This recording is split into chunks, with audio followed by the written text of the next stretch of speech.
Hello my dear children, welcome back. बच्चों, आज हम मोटिवेशन का बहुत ही इम्पोर्टेंट और इंटरेस्टिंग सब टॉपिक करने वाले हैं जिसका नाम है इंसेंटिव्स। इंसेंटिव्स का मतलब मोटिवेटर्स जिनका इस्तेमाल किया जाता है परफॉर्मेंस को इन्फ्लुएंस करने के लिए, परफॉर्मेंस को बेहतर से बेहतर बनाने के लिए।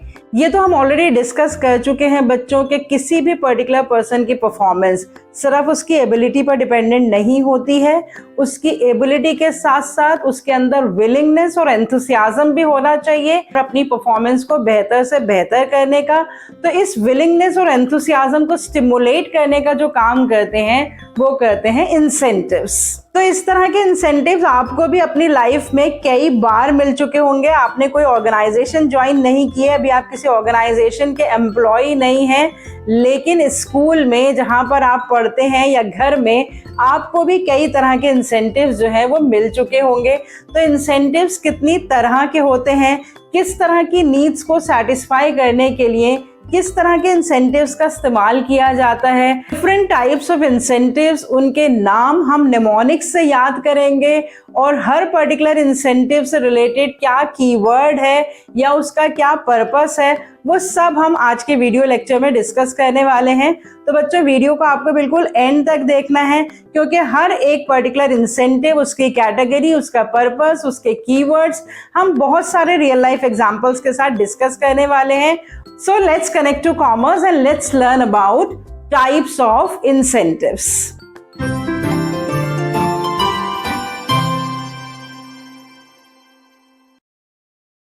बच्चों, जैसा मैंने अभी आपको इंट्रोडक्टरी पार्ट में बताया कि इंसेंटिव्स आपको भी मिल चुके हैं, कई तरह के इंसेंटिव्स आपको अभी तक अपनी लाइफ में मिल चुके होंगे।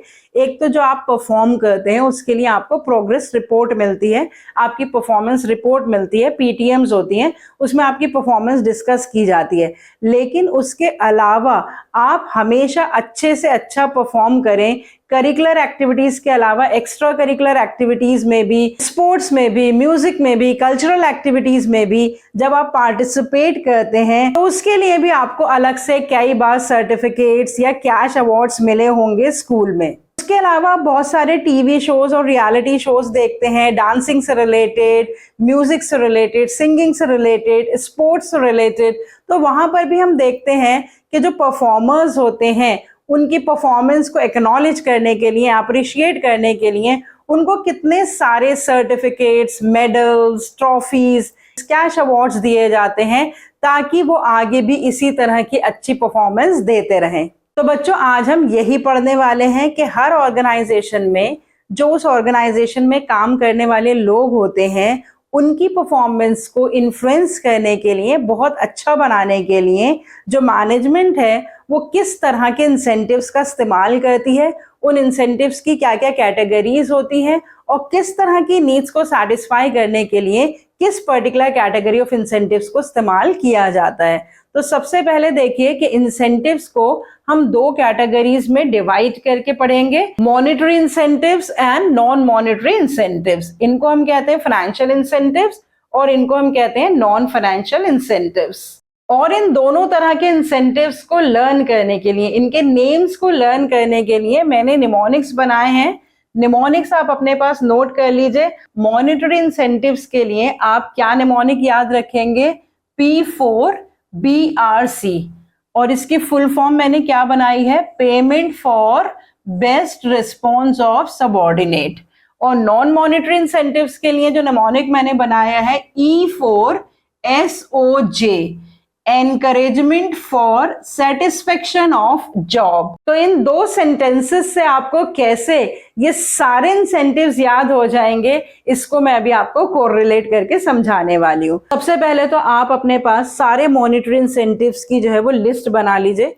टोटल मॉनेटरी इंसेंटिव 7 है, जिसमें से P से शुरू होने वाले 4 इंसेंटिव्स हैं, एक है B से, एक R से और एक C से। उसी से रिलेटेड मैंने ये निमोनिक बनाया है। तो P से शुरू होने वाले जो 4 इंसेंटिव्स हैं वो है पे and allowances, profit sharing, productivity linked wages and perquisites. और R, B और C से जो शुरू होने वाले इंसेंटिव्स हैं वो है bonus, retirement benefits, stock option या जिसे को पार्टनरशिप भी कहते हैं। उसके बाद आप नॉन मॉनिटरी इंसेंटिव्स की भी लिस्ट बना लीजिए। नॉन मॉनिटरी इंसेंटिव्स भी टोटल 7 है, जिसमें ई से शुरू होने वाले 4 इंसेंटिव्स हैं। Employee recognition, employee participation, employee empowerment, employee development, ये चारों ई से शुरू हो रहे हैं। एस, ओ और जे से, एस से है स्टेटस, ओ से है ऑर्गेनाइजेशनल क्लाइमेट और जे से है जॉब सिक्योरिटी। तो 7 मॉनिटरी इंसेंटिव्स और 7 नॉन मॉनिटरी इंसेंटिव्स, इनके नेम्स तो आपको 2 लाइनों से ही याद हो जाएंगे। Payment for best response of subordinates and encouragement for satisfaction of job. अब इंडिविजुअली इन सारे इंसेंटिव्स को हम डिस्कस कर लेते हैं एक एक करके, ताकि हर पर्टिकुलर इंसेंटिव का आपको मीनिंग पता लग जाए, उस पर्टिकुलर इंसेंटिव से रिलेटेड आपको कीवर्ड पता लग जाए और ये पता लग जाए कि इस इंसेंटिव को किस तरह की नीड्स को सेटिस्फाई करने के लिए ऑर्गेनाइजेशन प्रोवाइड करती है अपने सबऑर्डिनेट्स को। सबसे पहले इंसेंटिव देखिए, मॉनिटरी इंसेंटिव में पहला है पे एंड अलाउंसेस। तो बहुत ही सिंपल कीवर्ड है इस इंसेंटिव से रिलेटेड कि जो बेसिक सैलरी या वेजेस दी जाती हैं ऑर्गेनाइजेशन में काम करने वाले लोगों को, उसको हम कहते हैं पे एंड अलाउंसेस। सबसे इंपॉर्टेंट होता है किसी भी ऑर्गेनाइजेशन में काम करने वाले लोगों के लिए कि उनकी बेसिक पे एंड अलाउंसेस जो है वो बहुत अट्रैक्टिव हो, जिससे वो अच्छा काम करने के लिए मोटिवेट हो। और उस बेसिक सैलरी और वेजेस में कुछ अलाउंसेस इंक्लूड होते हैं। डियरनेस अलाउंस कहते हैं, जिसे शॉर्ट फॉर्म में डीए कहते हैं। हाउसिंग रेंट अलाउंस होता है, जिसे एचआरए कहते हैं। ट्रेवलिंग अलाउंस होता है, जिसे टीए कहते हैं। तो इस तरह के कीवर्ड्स अगर आपको आए, TA, DA, HRA, basic salary, basic wages, तो आप कौन सा इंसेंटिव आइडेंटिफाई करेंगे? पे एंड अलाउंसेस, जो कि मॉनिटरी इंसेंटिव है और इसको बेसिक फिजियोलॉजिकल नीड सेटिस्फाई करने के लिए प्रोवाइड किया जाता है। Another incentive in the same category is profit sharing. देखो, सैलरी एंड वेजेस तो सभी को मिलती हैं, लेकिन परफॉर्मेंस को और बेहतर बनाने के लिए, एम्प्लॉयज को ये फीलिंग देने के लिए कि उनको भी बिल्कुल ओनर्स की तरह एनकरेज किया जाता है, कभी कभी ऑर्गेनाइजेशन जो है एक परसेंटेज फिक्स कर देती है in the profit shares of the company, ताकि जो एम्प्लॉयज हैं वो प्रॉफिट्स को मैक्सिमाइज करने की भी कोशिश करें। तो some share in the profits that is given to the employees also work as a monetary incentive and that is called the profit sharing. उसके अलावा P से ही एक another incentive है, that is productivity linked wages. अगर आपको याद हो तो हमने डिफरेंशियल पीस वेज सिस्टम कर रखा है, जिसमें मैंने आपको बता रखा है कि 2 तरह के रेट्स जो हैं वो डिटरमाइन किए जाते हैं, one for those who produce less than the standard output and one for those who produce greater than और equal to the standard output. तो जब डिफरेंशियल पीस वेज सिस्टम जो है उसका इस्तेमाल किया जाता है, तो वहां पर हम कह सकते हैं कि वेजेस को किससे लिंक कर दिया है? प्रोडक्टिविटी और प्रोडक्शन से लिंक कर दिया है, ताकि ज्यादा से ज्यादा प्रोडक्शन हर एम्प्लॉय करे। So incentives which are given for more and more production, तो जहां पर भी कीवर्ड्स आएंगे greater production, more production, differential piece wage system, तो इस तरह में आप कौन सा इंसेंटिव आइडेंटिफाई करेंगे? Productivity linked wages. तो जहां पे वेजेस को परफॉर्मेंस के साथ, प्रोडक्टिविटी के साथ, प्रोडक्शन के साथ लिंक कर दिया जाता है, ताकि जितनी ज्यादा प्रोडक्शन होगी उतनी ज्यादा उनकी वेजेस होंगी और इस तरह से एम्प्लॉयज हमेशा एनकरेज रहेंगे to produce more and more. P से ही एक और इंसेंटिव है, that is called the perquisites. Perquisites का मतलब होता है perks, something over and above the salary, उनको कहा जाता है परक्विजिट्स। तो कभी उनको कार फैसिलिटीज दे दी जाती हैं, कन्वेंस फैसिलिटीज दे दी जाती हैं, ड्राइवर दे दिया जाता है, फ्री मेडिकल फैसिलिटीज दे दी जाती हैं, या जो उनके मेडिकल बिल्स हैं उनको रेम्बर्स कर दिया जाता है, उनके बच्चों की फ्री एजुकेशन दे दी जाती है, जो बच्चों के एजुकेशन के खर्चे होते हैं उसको ऑर्गेनाइजेशन बेयर कर देती है। तो इस तरह के बेनिफिट्स को फ्रिंज बेनिफिट्स कहते हैं। फ्रिंज बेनिफिट्स मतलब something more than the basic पे एंड द सैलरी। तो ये सारे पी से शुरू होने वाले मॉनिटरी इंसेंटिव्स हैं। उसके बाद देखिए another very important monetary incentive जो कि ज्यादातर ऑर्गेनाइजेशंस में इस्तेमाल किया जाता है, वो होता है बोनस। ओकेजनली इस तरह का बोनस दिया जाता है over and above the salary होता है, ये भी अलाउंसेस दिए जाते हैं फेस्टिवल्स के टाइम पे, नए साल में। तो इस तरह के जो अलाउंसेस जो ओकेजनली दिए जाते हैं, they come under the category of the bonus. ये बहुत ही कॉमनली यूज मॉनेटरी इंसेंटिव है जो कि ज्यादातर ऑर्गेनाइजेशंस में प्रोवाइड किया जाता है अपने एम्प्लॉइज को, ताकि ओकेजनली फेस्टिवल्स के टाइम पे वो खुश भी हो जाएं और इस तरह से वो मोटिवेटेड रहें आगे भी ऑर्गेनाइजेशन में बेहतर से बेहतर परफॉर्म करने के लिए। नेक्स्ट इज रिटायरमेंट बेनिफिट्स, जो आर से स्टार्ट होता है। आप जानते ही हैं कि बहुत सारी ऑर्गेनाइजेशन में जब तक लोग काम करते हैं, जब तक तो उनको सैलरी और वेजेस मिलते ही है, और जब वो रिटायर हो जाते हैं तो उसके बाद भी उनको बहुत सारे मॉनेटरी बेनिफिट्स मिलते हैं in the form of pension, provident fund, in the form of gratuity. तो ये सारे बहुत डिटेल में आपको नहीं करने हैं, लेकिन ये कीवर्ड्स आपको याद करने हैं कि अगर किसी एम्प्लॉय को पेंशन मिल रही है या प्रोविडेंट फंड मिल रहा है या ग्रेचुइटी मिल रही है, तो इस तरह के मॉनेटरी बेनिफिट्स जब ऑर्गेनाइजेशन में एम्प्लॉयज को दिए जाते हैं तो उनको कहा जाता है retirement benefits. Last but not the least is stock option. मैंने यहाँ पे वर्ड एस लिया है और इस स्टॉक ऑप्शन को को पार्टनरशिप भी कहा जाता है। इस तरह के मॉनेटरी इंसेंटिव के कीवर्ड्स क्या हैं कि शेयर्स जो होते हैं कंपनी के, वो ऑफर किए जाते हैं एम्प्लॉइज को या कैंडिडेट्स को at the lesser prices than the market prices to give them the feeling of ownership. तो एक्चुअली तो शेयर होल्डर्स ओनर्स होते हैं, तो जब कंपनी के शेयर्स एम्प्लॉइज को ऑफर किए जाते हैं कि उनको भी ओनर्स की फीलिंग आए, और वो जो शेयर्स हैं उनको मार्केट प्राइस पे ऑफर नहीं किए जाते, less than the market price offer किए जाते हैं, जिनकी मार्केट वैल्यू ज्यादा होती है पर एम्प्लॉइज को वो कम पैसों में इशू किए जाते हैं या ऑफर किए जाते हैं। उस तरह के इंसेंटिव को हम कहते हैं स्टॉक ऑप्शन या को partnership. So this is also one of the very important monetary benefit, जिससे एम्प्लॉयज मोटिवेट होते हैं कि उनकी परफॉर्मेंस को मॉनेटरीली रिवॉर्ड किया जा रहा है। तो 7 मॉनेटरी इंसेंटिव्स, पी से शुरू होने वाले 4, pay and allowances, profit sharing, productivity linked wages and perquisites, bonus B से, रिटायरमेंट बेनिफिट्स आर से, और स्टॉक ऑप्शन एस से। इसी से रिलेटेड मैंने आपको नेमोनिक बता दिया था, पेमेंट फॉर, क्योंकि P4 है, best response of subordinates, best bonus, retirement benefits and subordinates stock option. I think इस पर्टिकुलर स्टेटमेंट से आपको 7 इंसेंटिव जो मॉनेटरी इंसेंटिव्स हमने डिस्कस करे और जो कीवर्ड्स मैंने बताए, उससे आप बहुत अच्छे से इसका क्वेश्चन अटेम्प्ट कर पाएंगे, और जो केस स्टडीज आएंगी आइडेंटिफाई करने के लिए पर्टिकुलर टाइप ऑफ इंसेंटिव, वो भी आप आसानी से आइडेंटिफाई कर पाएंगे। अब डिस्कस कर लेते हैं 7 नॉन मॉनेटरी इंसेंटिव्स। ई से शुरू होने वाले 4 इंसेंटिव्स हैं, employee recognition, employee participation, employee empowerment and employee development. अब बहुत ही माइन्यूटली आपको इन सबको अंडरस्टैंड करना है, क्योंकि ज्यादातर बच्चे जो है वो नॉन मॉनेटरी इंसेंटिव्स आइडेंटिफाई करने में ही गड़बड़ कर देते हैं। सबसे पहले तो देखिए एम्प्लॉय रिकॉग्निशन।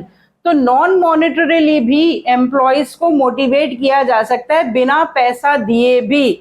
तो उनको रिकॉग्नाइज करके, जो एम्प्लॉयज के एफर्ट्स हैं उनको एक्नॉलेज करके, उनको अप्रिशिएट करके, उनको नॉन मॉनेटरीली जो है वो मोटिवेट किया जा सकता है।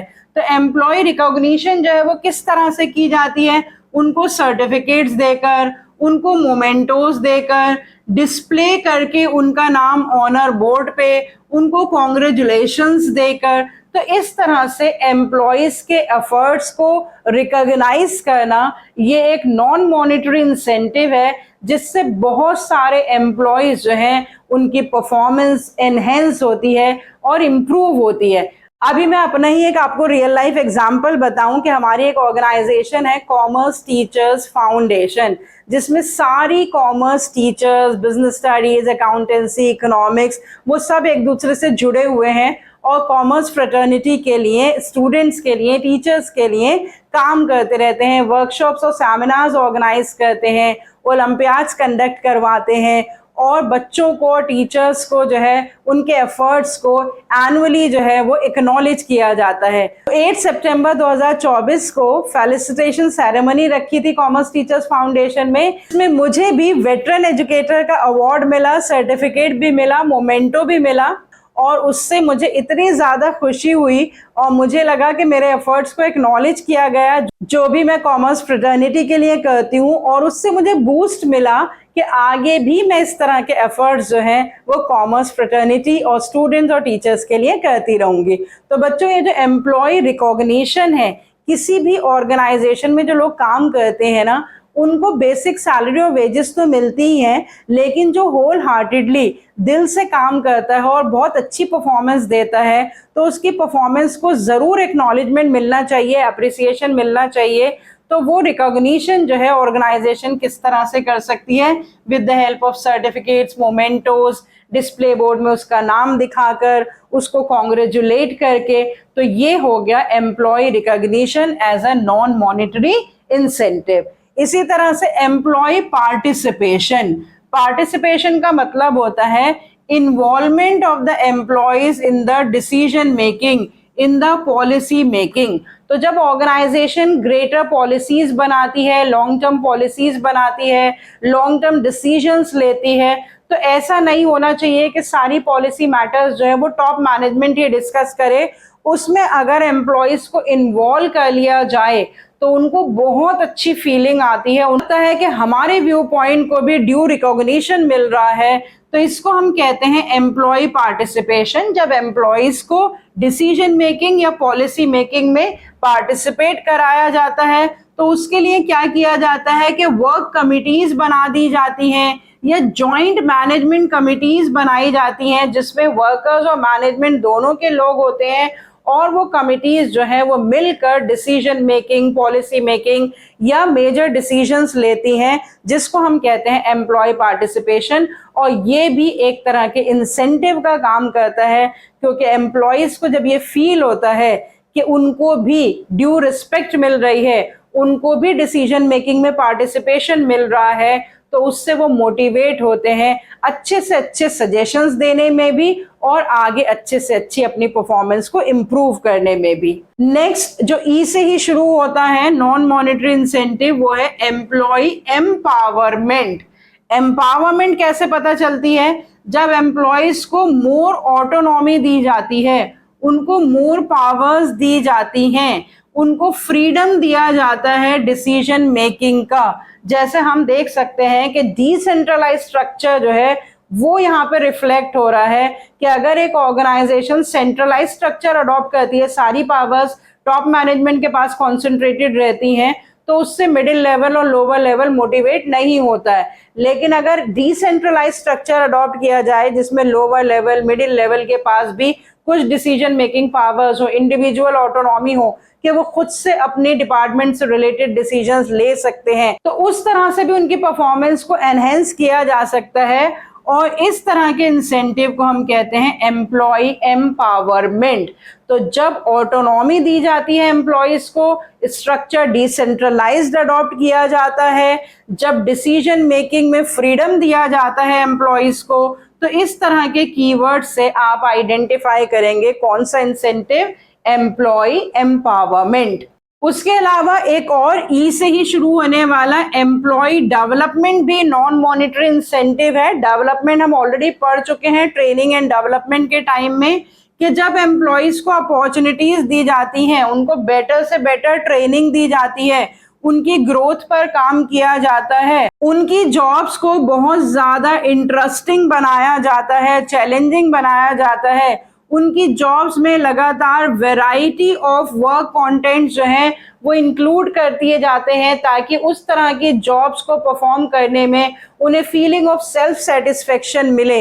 इसको हम जॉब एनरिचमेंट भी कह सकते हैं। तो एम्प्लॉय डेवलपमेंट या जॉब एनरिचमेंट दोनों ही एक ही बात है। और उसके लिए आपको कीवर्ड्स क्या याद रखने हैं? Better training for the employees, growth of the employees, making their jobs interesting, making their jobs challenging, उनके जॉब्स में जो मोनोटोनस वर्क है उन्हें हटाकर उनके जॉब्स में अच्छी variety of work contents add करना। These keywords you are going to recognise the incentive employ development. Next is status. Status में क्या किया जाता है कि एम्प्लॉयज को एक अच्छी रैंकिंग दे दी जाती है, उनके जॉब टाइटल्स जो है वो बहुत ही अच्छे अच्छे प्रोवाइड किए जाते हैं, कुछ स्टेटस सिंबल्स एम्प्लॉयज को दे दिए जाते हैं।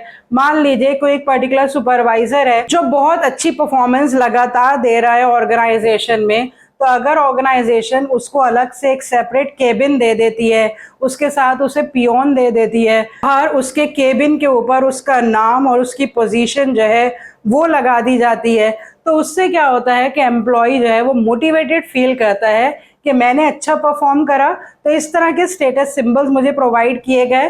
दूसरे लोग भी मोटिवेट होते हैं कि हम भी अगर अच्छा परफॉर्म करेंगे तो हमारी भी जॉब पोजीशंस या जॉब टाइटल्स जो हैं वो अच्छे कर दिए जाएंगे, हमें अच्छी रैंकिंग दे दी जाएगी, उसके हिसाब से हमें अच्छे स्टेटस सिंबल्स प्रोवाइड किए जाएंगे। तो स्टेटस भी एक नॉन मॉनिटरी इंसेंटिव है जिससे एम्प्लॉयज की परफॉर्मेंस को एनहेंस किया जाता है।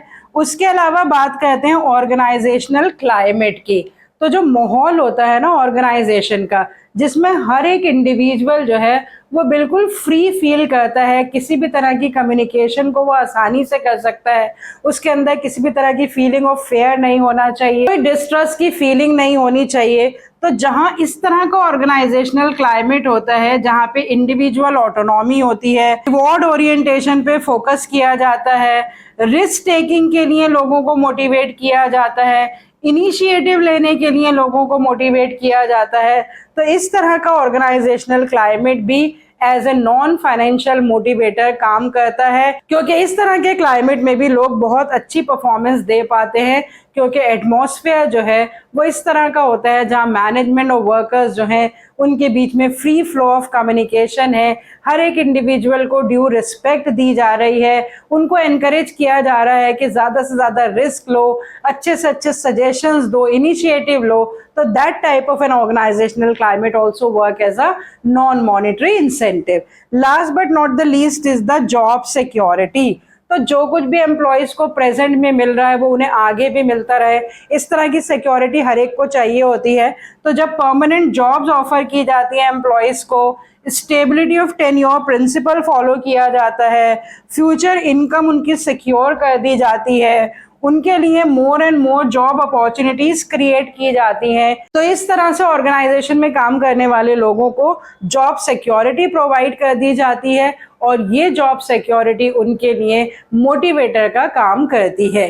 तो जितने भी नॉन फाइनेंशियल इंसेंटिव्स है ना बच्चों, वो ज़्यादातर हायर लेवल नीड्स को सेटिस्फाई करने के लिए इस्तेमाल किए जाते हैं। जो बेसिक फिजियोलॉजिकल नीड्स होती हैं, जो सिक्योरिटी नीड्स होती हैं और जो सोशल नीड्स होती हैं, वो ज़्यादातर मॉनिटरी इंसेंटिव से फुलफिल की जाती हैं। और उसके अलावा जो ईगो नीड्स होती हैं, जो सेल्फ एक्चुअलाइजेशन नीड्स होती हैं, उनके लिए ऑर्गेनाइजेशन किसी भी तरह के नॉन मॉनिटरी इंसेंटिव्स का इस्तेमाल करती है, जिससे उनकी हायर लेवल नीड्स को सेटिस्फाई किया जाता है और इस तरह से उनकी परफॉर्मेंस को इन्फ्लुएंस किया जाता है और बेहतर बनाया जाता है। तो कीवर्ड्स मैंने सर्कल करे हैं और आपके साथ डिस्कस करें एग्जांपल्स के साथ, उससे आप किसी भी तरह का मॉनिटरी या नॉन मॉनिटरी इंसेंटिव जो है वो अच्छे से आइडेंटिफाई कर पाएंगे अगर आपसे केस स्टडी पूछी जाएगी तो, या कोई डायरेक्ट क्वेश्चन या एमसीक्यूज भी आपसे पूछे जाएंगे, that also you can answer with the keywords and the mnemonics that we have discussed today. तो बच्चों इसके साथ साथ हमारा मोटिवेशन टॉपिक कवर अप हो गया है पूरी तरह से। डायरेक्टिंग का एक बहुत इंपॉर्टेंट टॉपिक अभी कवर अप करना बाकी है, that is communication. So next video lecture में हम कम्युनिकेशन स्टार्ट करेंगे। So see you next time with the discussion of communication as an element of directing. Till then good bye, stay healthy and connected.